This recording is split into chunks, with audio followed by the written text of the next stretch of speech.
আমরা ইসলামপন্থীরা যদি ঐক্যবদ্ধ হই তাহলে হয়তো ভালো একটা অবস্থান আমরা তৈরি করতে পারবো। এই কারণে আমরা কোনো বড় দলের ছায়ার নিচে না গিয়ে আমরা ইসলামপন্থীরা ঐক্যবদ্ধ হয়ে নিজেদের একটা অবস্থান জানান দেওয়াটা আমাদের মূল উদ্দেশ্য। এবারে ভোটারদের একটা চাহিদা যে আমরা তো এই দীর্ঘ 50 বছর অনেক দল অনেক প্রার্থীকে দেখেছি, আমরা ইসলামী শক্তি বা ইসলামী শাসনকে আমরা দেখি নাই। অতএব আপনারা সবাই ঐক্যবদ্ধ হন, আমরা এবার ইসলামী এই জোটকে আমরা ইনশাল্লাহ ভোট দেব। আমরা দেখতে চাই যে ইসলাম ক্ষমতা আসলে তাদের মানে আদর্শ বা তাদের বিষয়টা কীরকম হয়। তো সাধারণ ভোটারদের অনেক আগ্রহ। আলোচনার পর্যায়ে আছে, একটা চিন্তার ঐক্য তৈরি হয়েছে, কিন্তু এটাকে একটা ফরম্যাটে আনতে গেলে যে কিছু প্রক্রিয়া, সেই ধাপে আমরা এখন আলোচনা শুরু করতেছি, কিন্তু এটাকে ঘোষণা দিয়ে বলবার মতো কিছু হয়নি না। এটার জন্য সব এই তো যা দেখছেন পত্রপত্রিকা, যাদের সাথে আমরা একসাথে বসি, যাদের মিটিংয়ের সময় আমরা এক মঞ্চে গিয়ে রাজনৈতিক কথা বলি, তাদের মধ্যে আমাদের ইন্টারাকশন আছে, এক্সচেঞ্জ অফ ভিউজ আছে, মত বিনিময় হচ্ছে, তাদের সাথে আমাদের হচ্ছে। কিন্তু নির্বাচনী জোট তো একটা ফর্মাল ব্যাপার, এটা আর একটু সময় হলে এর একটা পরিণত রূপ হয়তো লাভ করবে। কে কোন দিকে যাচ্ছে কি থাকবে না। আর রাজনীতিতে বহু খেলা চলে, দেশের বাইরে থেকেও চলে, ভিতর থেকেও চলে। আপনাকে আমি লোভ দেবো, টেনে নেব, আসো তোমার 10 কোটি টাকা দেবো, 2টা মন্ত্রী দেবো। এখন আপনি লোভ কতটা সামলাবেন এটা দেখারও তো একটু টাইম লাগবে, দেখে শুনে তারপরে যাচাই বাছাই হবে। অভ্যুত্থানের মধ্য দিয়ে মানুষের মধ্যে একটা চিন্তা এবং একটা প্রত্যাশা জেগেছে যে বিগত দিনে যারা রাষ্ট্র পরিচালনা করেছে তারা ব্যর্থ হয়েছে, তাদেরকে মানুষ চায় না, মানুষ বিকল্প শক্তি চায়। এখন বিকল্প শক্তি হলো এখন বাংলাদেশে যারা আগে বিগত দিনে 3টা রাজনৈতিক দল ক্ষমতায় ছিল, 3টা রাজনৈতিক দলের বাইরে যে রাজনৈতিক দলগুলো আছে এর মধ্যে ইসলামপন্থী দলগুলো আগায় আছে। মানুষ চায় এদের মধ্যে একটা ঐক্য।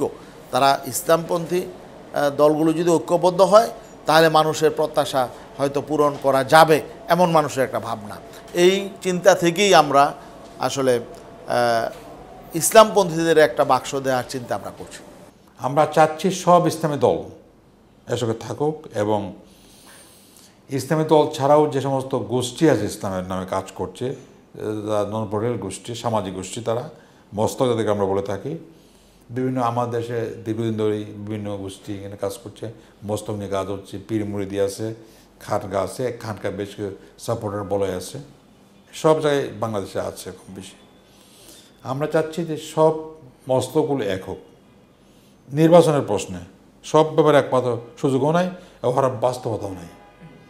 এবং আমরা চাচ্ছি সব মস্তক এক হয়ে ইসলামের পক্ষে তারা ভোট দান করুক, এবং রাজনৈতিক দলগুলো যা ইসলামের জন্য কাজ করে তারাও একইভাবে এক হয়ে একই বাক্সে তারা ভোট দান করুক। এটা আমাদের চাওয়া, আমরা এই নিয়ে কাজ করছি, আমরা আশা করছি এটা সফল হবে। তো চূড়ান্ত না পর্যন্ত বলতে পারছেন যে কয়টা দল অ্যাকচুয়ালি আসছে, তো আমরা আশাবাদী মেজরিটি দল অবশ্যই এজন্য থাকবে। এনসিপি, গণ অধিকার পরিষদ, এবি পার্টির সাথে আমাদের যোগাযোগ আছে, একাধিক আমাদের বৈঠকও হয়েছে।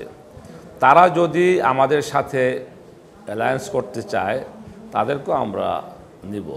জামাতকে আসলে বাদ রেখে বা জামাতকে রেখে কোনো আলোচনা আমাদের এই বিষয়ে হয় নাই, এবং জামাতের সাথেও আমাদের কোনো আনুষ্ঠানিক বৈঠকও হয় নাই। হ্যাঁ, তো আসলে জামাতের সাথে আমাদের জোট হবে কি হবে না এই বিষয়টা আমাদের পরবর্তী আমাদের আলোচ্য বিষয়। আগে আমরা যারা কওমি ঘরানার যে দলগুলো আছি, যেমন আমরা 4টা, আরও 2টা, 6টা, আমরা আগে ঐক্যবদ্ধ হয়ে তখন আমরা এই সকলে বসে সিদ্ধান্ত নিব যে আমরা জামাতকে রাখবো কি রাখবো না, বা আরও কোনো দলকে এখানে রাখবো কি রাখবো না, এটা আর একটু পরে সিদ্ধান্ত নেব। জামাতের সঙ্গে তো ফরমালি কোনো আলোচনা হয় নাই, তবে জামাত থেকে আমরা আশ্বাস পেয়েছি তারা এই লাইনে আগাবার পক্ষপাতী, আমরা নিজেরা আছি। মামুল হকের যে বাংলাদেশ খেলার মজলিস, এটাও থাকার সম্ভব, তাদের দিনে তারা আমাদের বলছে তারা থাকবেন, তবে তারা এখন নিশ্চয় দিচ্ছেন না, আর তারা কিছু অবজার্ভ করার চেষ্টা করছেন। আর জমিয়তের সঙ্গে আমরা করেছি, তারা এখন পর্যন্ত মানে হানার মধ্যে অবস্থান করছে। আমরা বলছি আপনার কথাগুলো এসে আমরা জানেন যে আমরা সমমানা দল নামে একটা জোট আমাদের আছে, সমমান ইসলামী দলগুলো, এমন জমিয়ত আছে, এবং জমিয়ত আছে, আমরা আছে, বাংলাদেশ খেলার মজলিস আছে, নিজাম ইসলাম আছে, এবং ইসলামী আন্দোলন আছে। এই 4টি ইসলামী দলের মধ্যে পাঁচটি দল তো, পাঁচটির মধ্যে চারটি একমত, এবারে পুরোপুরি একমত। আর জমিয়ত মানে কিছুটা দুর্বল অবস্থায় আছে। আমরা বলছি আপনার মিটিংয়ে বসে বলেন, আপনাদের বক্তব্যটাকে শুনি আমরা। ওরা মিটিংয়ে আসছেন না, মিটিংয়ে আসবে না বলছেনও না, কিন্তু প্র্যাকটিক্যালি আসছে না। এই 2-1 মাস ধরে আমরা তাকে পাচ্ছি না। যাই হোক, তাদের মধ্যে দুর্বলতা আছে। আর আমরা আশা করি যে বাকি দলগুলো এক হয়ে তারা একটা এক বাসিতে দাবি বলে আশা করছি আমরা। এর সঙ্গে জামাত যোগ দেবে আশা করছি। এনসিপি, গণ অধিকার পরিষদ, তারা তো এই জুলাই অভ্যুত্থানের সবচেয়ে বড় স্টেক হোল্ডার, তাই না? এনসিপির ছেলেদের নেতৃত্বেই কিন্তু এই অভ্যুত্থানটা সংগঠিত হয়েছে। তারা পুরাতন বন্দোবস্তের পেছনে যাবে আমার মনে হয় এটা না। এদের সাথে আমাদের যোগাযোগ আছে। তারা যদি আসলে বাংলাদেশের নতুন রাজনীতির বিকাশ চায়, তাহলে তারা হয়তো দেখা যাবে নতুনভাবেই পথ চলবে। হেফাজত ইসলাম কোনো পলিটিক্যাল পার্টি না, হাটহাজারিও কোনো পলিটিক্যাল পার্টি না, সরসিনাও কোনো পলিটিক্যাল পার্টি না। ওটা পীরের দরবার, মার্কাজ, মাদ্রাসা। সেটা হচ্ছে যে কোনো রাজনৈতিক দল হেফাজতে ইসলামের সদস্য আছে।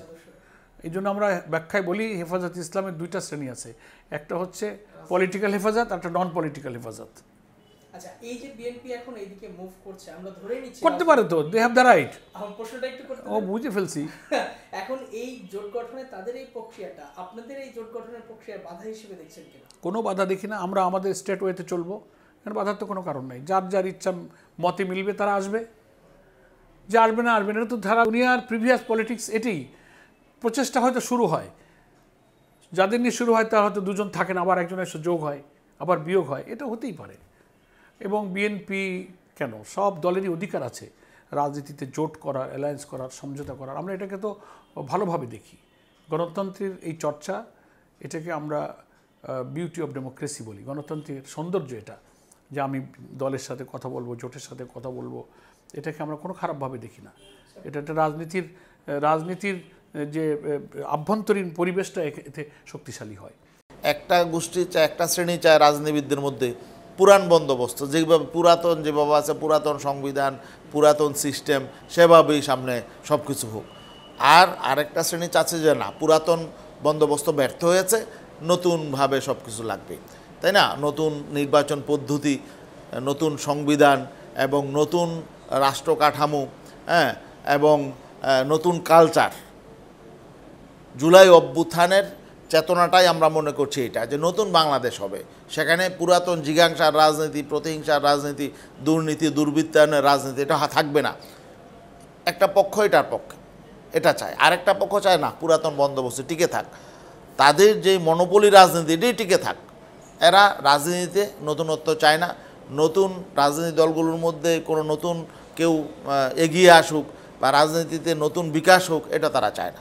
তারা চায় অতীতে যেভাবে 1-2টা দল মানুষকে নির্যাতন করেছে, নিপীড়ন করেছে, কর্তৃত্ববাদের শাসন বজায় রেখেছে, এই ধারা অব্যাহত থাকুক।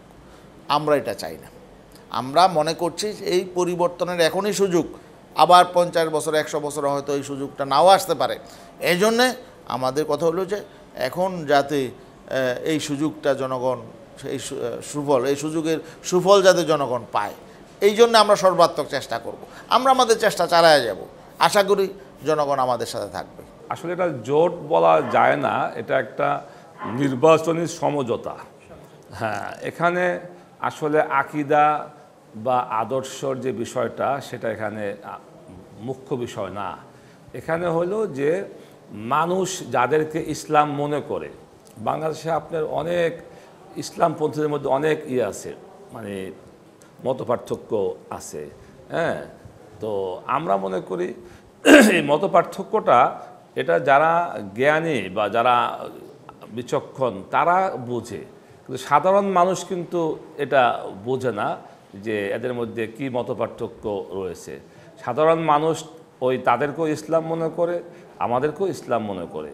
তো এই জন্য আমরা ওই মতপার্থক্য, মাসলাক, মাযহাব যা আছে, এগুলোকে আমরা একটু জায়গায় আপাতত রেখে আমরা এই হয়তো কয়েক মাসের জন্য আমরা একটা মানে সমঝোতা করতে চাই। তো এখানে আমাদের ওই মতপার্থক্য বা আদর্শ ওই মানে তরিকাপন্থী বা কার মত কি পথ ওটা আমরা বিবেচনায় না এনে আমরা বৃহত্তর স্বার্থে বা যাদেরকে মানুষ ইসলাম মনে করে তাদেরকে আমরা এক করার চেষ্টা করছি। বিএনপি আমাদের সঙ্গে তো যোগাযোগ করে, কিন্তু এখনও আমাদের তাদের সাথে যাওয়ার কোনো সিদ্ধান্ত আমাদের হয় নাই। আমাদের সিদ্ধান্ত এখনও আমরা ইসলামপন্থীদের জোট করার দিকে। আমি আশা করি যে ইসলামপন্থীরা ঐক্যবদ্ধ হয়ে নির্বাচন করার ব্যবস্থা করবেন। আর দু একটি দল যদি বেরিয়েও যায়, এতে কিন্তু বৃহত্তর ইসলামী যদি সর্বসম্মত হলে ভালো হতো নিঃসন্দেহে, কিন্তু আমি মনে করি না যে একটি দল বেরিয়ে গেলে একটি দল বেরিয়ে যদি সেকুলার দলের সঙ্গে চলে যায় বা সেমি সেকুলার দলে চলে যায়, তাহলে তাদের যারা বলা যেতে পারে যে তাদের এই ইসলামী বিশ্বাসযোগ্যতা কিন্তু ক্ষুণ্ণ হবে। এটা মনে রাখতে হবে।